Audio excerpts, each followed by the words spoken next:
Hi friends, welcome to RK tutorial.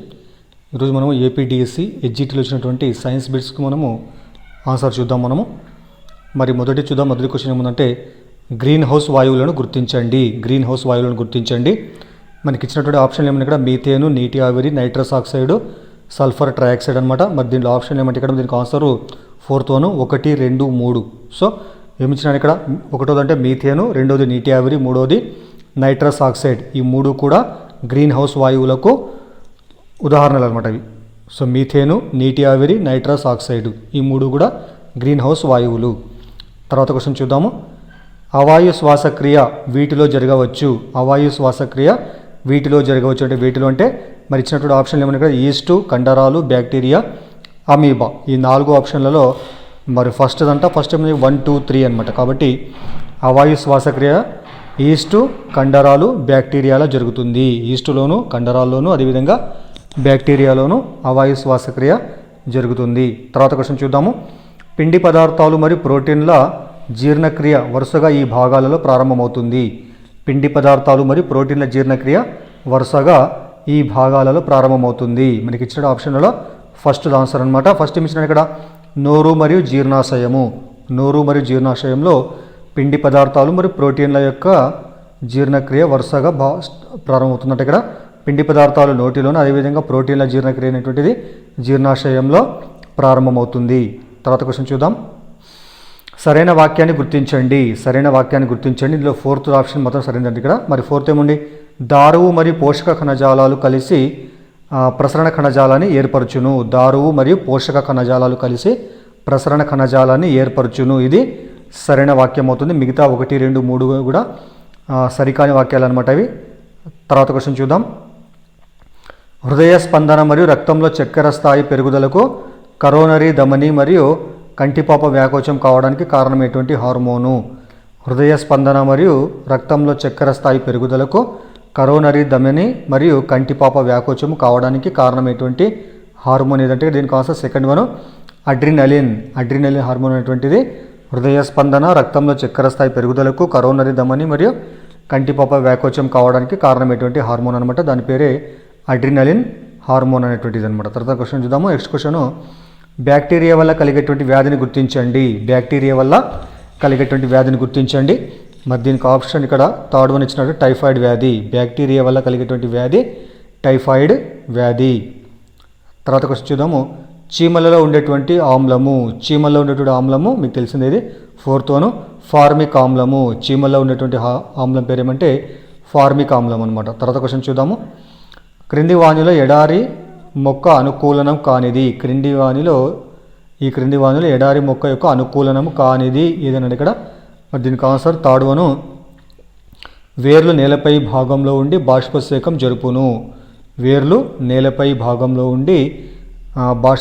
జరుపును. ఇది మనకు అనుకూలనం కాదనమాట ఇది.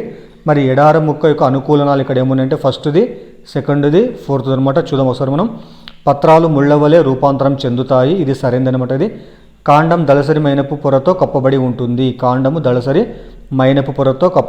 ఇది కూడా సరైనది. అదేవిధంగా 4th ఏముంది ఇక్కడ?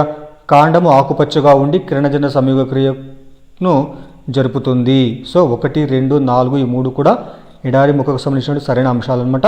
మరి తాడు మాత్రము సరిని కానటువంటిది అంశం అవుతుంది. తర్వాత క్వశ్చన్ చూద్దాము.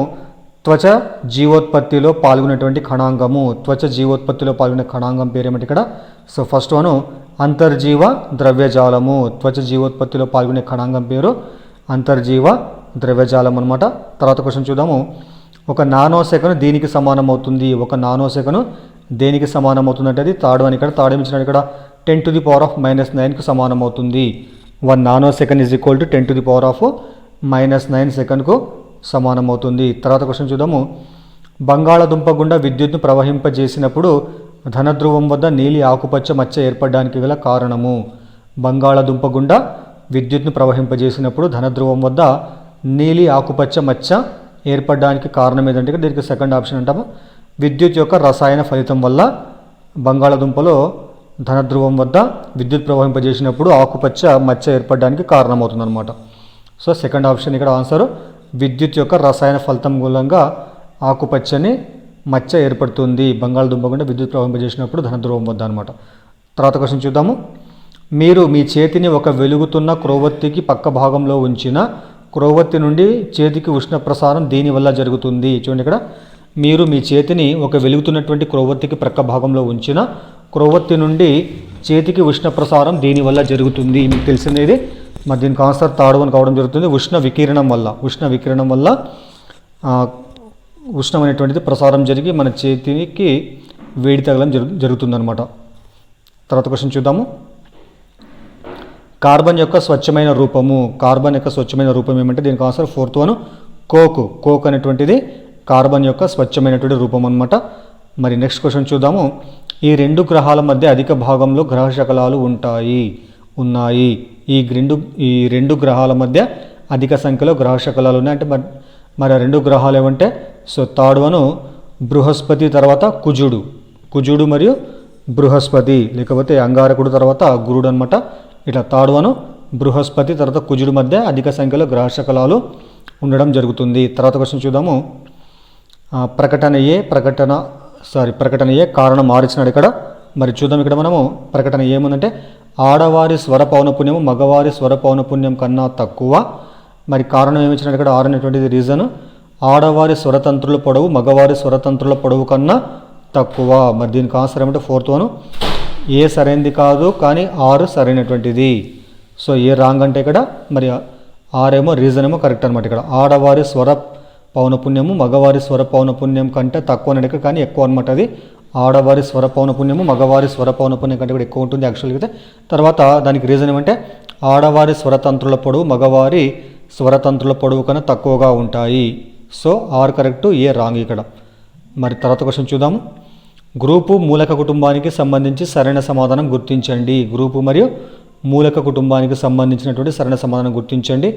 మరి ఇక్కడ 3A 4A 6A 7A గ్రూపులు ఇచ్చినట్టు ఇక్కడ ఏమి ఇచ్చినట్టు ఇక్కడ చాల్కోజన్ కుటుంబము, హాలోజన్ కుటుంబము, తర్వాత బోరాన్ కుటుంబం, అదేవిధంగా కార్బన్ కుటుంబం అనమాట. మరి దీనికి ఆన్సర్ ఫోర్త్ వన్ అవుతుంది CDAB. చూడండి, ఇక్కడ మనం మూడవ గ్రూపు మూలకాలు ఇక్కడ దీనికి ఆన్సర్ ఏమవుతుంది ఇక్కడ బోరాన్ కుటుంబం అనమాట. మూడో గ్రూప్ మూలకాలన్నీ కూడా బోరాన్ కుటుంబం మూలకాలు. అదేవిధంగా 4A 4A కుటుంబం అనేటువంటి 4A అనేటువంటి మూలకాలు అనేటువంటివి కార్బన్ కుటుంబానికి చెందినటువంటివి. థర్డ్ ఏనేమో బోరాన్ కుటుంబము, 4th ఏనేమో కార్బన్ కుటుంబానికి చెందినటువంటివి. అదేవిధంగా 6th ఏ ఇక్కడ ఏంది ఇక్కడ చాల్కోజన్ కుటుంబం. 6th ఏ చాల్కోజన్ కుటుంబము. మరి అదేవిధంగా 7th ఏనేమో హాలోజన్ కుటుంబం. 7th ఏ అనేటువంటిది హాలోజన్ కుటుంబానికి చెందినటువంటి మూలకాలు అవన్నీ కూడా. తర్వాత క్వశ్చన్ చూద్దాము. ఒక విద్యార్థి తన నిత్య జీవితంలో ప్లాస్టిక్ వినియోగాన్ని నిషేధించాలి అని నిర్ణయించాడు. డేవిడ్ క్రాత్ హాల్ ప్రకారం విద్యార్థి సాధించినటువంటి లక్ష్యం ఏమైనా ఇక్కడ. మరి దీనికి ఆన్సర్ సెకండ్ వన్ ఇక్కడ. సెకండ్ ఏమైంది ఇక్కడ శీల స్థాపనం అనమాట. ఒక విద్యార్థి తన నిత్య జీవితంలో ప్లాస్టిక్ వినియోగాన్ని నిషేధించాలి అని నిర్ణయించాడు. డేవిడ్ క్రాత్ హాల్ ప్రకారం విద్యార్థి సాధించిన లక్ష్యం ఏమంటే ఇక్కడ శీల స్థాపనం అనేటువంటిది ఇక్కడ ఆన్సర్ కావడం జరుగుతుంది, బి అనేటువంటిది. నెక్స్ట్ క్వశ్చన్ చూద్దాము. క్రింది వాణిలో సరికాని జతను గుర్తించండి. ఇది చాలా ఈజీ క్వశ్చన్ చూడండి ఇక్కడ. మరి ఫస్ట్ ఏమనిచ్చినాడు ఇక్కడ, ఫస్ట్ వన్ జాతీయ విద్యా ప్రణాళిక చట్టం 2005, రాష్ట్రీయ విద్యా ప్రణాళిక చట్టం 2011, తర్వాత విద్యా హక్కు చట్టం 2019, జాతీయ ఉపాధ్యాయ విద్యా ప్రణాళిక చట్టం 2010. మీకు తెలిసిందేది, మీరు దీనికి థర్డ్ ఆన్సర్ రాంగ్ అనమాట. థర్డ్ ఏమిచ్చింది ఇక్కడ విద్యా హక్కు చట్టం 2019 ఇచ్చినాడు. మరి విద్యా హక్కు చట్టం ఎప్పుడు 2009 అనమాట. మరి first second fourth correct, third మాత్రం రాంగ్ అనమాట. మరి ఫస్ట్ ఏముంది జాతీయ విద్యా ప్రణాళిక చట్టం నేషనల్ కరికులం ఫ్రేమ్వర్క్ 2005, రాష్ట్రీయ విద్యా ప్రణాళిక చట్టం స్టేట్ కరికులం ఫ్రేమ్వర్క్ ఇది 2011, తర్వాత జాతీయ ఉపాధ్యాయ విద్యా ప్రణాళిక చట్టం అనమాట. తర్వాత ఇది 2010 సంవత్సరం అవుతుంది. ఇక్కడ national teacher education curriculum framework ఇది 2010. తర్వాత క్వశ్చన్ చూద్దాం. పాఠ్యపుస్తకంలో జట్టు పని ఆలోచించండి, చెప్పండి, మీకు తెలుసా మొదలైనటువంటి విషయాలు సూచించడానికి గీచినటువంటి పటాలు. మరి దీన్ని ఏమంటారంటే సెకండ్ ఆప్షన్ దీనికి లోగోలు. పాఠ్యపుస్తకంలో జట్టు పని ఆలోచించండి, చెప్పండి, మీకు తెలుసా మొదలైన విషయాలు సూచించడానికి గీచిన పటాలు ఏమైతే అవి లోగోలు కావడం జరుగుతుందన్నమాట అవి. తర్వాత క్వశ్చన్ చూద్దాము. రాష్ట్ర విద్యా ప్రణాళిక చట్టం APSCF 2011 ప్రకారము 7వ తరగతికి నిర్దేశించినటువంటి విజ్ఞాన శాస్త్రంలోని విద్యా ప్రమాణాల సంఖ్య. మరి దీనికి ఆన్సర్ థర్డ్ వన్ ఏమిచ్చినట్టు ఇక్కడ మొత్తం 7 విద్యా ప్రమాణాలు. ఇక్కడ చూడండి, ఇక్కడ రాష్ట్ర విద్యా ప్రణాళిక చట్టం APSCF CF 2011 ప్రకారము 7వ తరగతికి నిర్దేశించినటువంటి విజ్ఞాన శాస్త్రంలోని విద్యా ప్రణాళికల సంఖ్య ఏంటంటే 7కు సమానం అవడము జరుగుతుంది. తర్వాత క్వశ్చన్ చూద్దాము. వ్యవసాయంతో పాటు పశువుల పెంపకము కూడా చేస్తున్న కుటుంబాల గురించి విద్యార్థులు స్వయంగా తెలుసుకోవడానికి ఉపాధ్యాయుడు అనుసరించవలసినటువంటి పద్ధతి. వ్యవసాయంతో పాటు పశువుల పెంపకం కూడా చేస్తున్న కుటుంబాల గురించి విద్యార్థులు స్వయంగా తెలుసుకోవడానికి ఉపాధ్యాయుడు అనుసరించవలసినటువంటి పద్ధతి ఏమంటే ఇక్కడ దీనికి ఆన్సర్ థర్డ్ వన్ సర్వే పద్ధతి. సర్వే పద్ధతి అనేటువంటిది ఉపాధ్యాయుడు అనుసరించాలన్నమాట. తర్వాత క్వశ్చన్ చూద్దాము. ఒక ఉపాధ్యాయుడు వ్యక్తిగత జీవితంలో మూఢనమ్మకాలకు వ్యతిరేకంగా ప్రవర్తిస్తాడు. తద్వారా విద్యార్థులకు అతడు దీనికి ఫోర్త్ ఆన్సర్ మార్గదర్శి అనమాట. ఒక ఉపాధ్యాయుడు వ్యక్తిగత జీవితంలో మూఢనమ్మకాలకు వ్యతిరేకంగా ప్రవర్తిస్తాడు. సో తద్వారా ఉపాధ్యాయుడు విద్యార్థులకు ఎలా ఉంటాడని మార్గదర్శిగా ఉండడము జరుగుతుంది. తర్వాత క్వశ్చన్ చూద్దాము. ఉత్తమ ప్రశ్నాపత్రంలో ఉండదగినటువంటి కఠినమైనటువంటి ప్రశ్నల శాతం ఎంత? దీనికి ఆన్సర్ ఫోర్త్ వన్ ఇక్కడ 25% అనమాట. ఉత్తమమైనటువంటి ప్రశ్నాపత్రంలో ఉండదగినటువంటి కఠినమైనటువంటి ప్రశ్నల శాతము 25% వరకు ఉండాల్సినటువంటి అవసరం ఉంటుందన్నమాట. మరి నెక్స్ట్ క్వశ్చన్ చూద్దాము. క్రింది వాణిలో వేరుగా ఉన్నటువంటి బోధనోపకరణాన్ని గుర్తించండి. క్రింది వాణిలో వేరుగా ఉన్నటువంటి బోధనోపకరణాన్ని గుర్తించండి.